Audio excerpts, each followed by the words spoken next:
నమస్కారం. ఘంటారావానికి స్వాగతం. ముందుగా ప్రధానాంశాలు. శాసనసభాపక్ష నేతగా చంద్రబాబు ఏకగ్రీవ ఎన్నిక.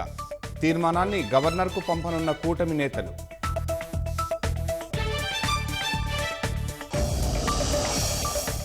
కూటమి పక్ష నేతగా ఎన్నుకున్నందుకు చంద్రబాబు ధన్యవాదాలు. ప్రజా తీర్పును నిలబెట్టుకోవాల్సిన బాధ్యత మరవద్దని స్పష్టం.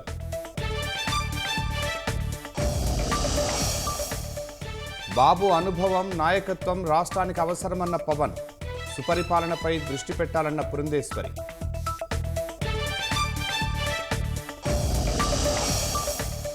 పదవీ బాధ్యతలు చేపట్టిన పలువురు కేంద్ర మంత్రులు.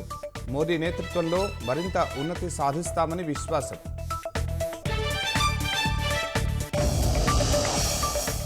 ప్రధాని నరేంద్ర మోదీ గ్యారంటీకి అడ్రస్ లేదన్న శరద్ పవార్.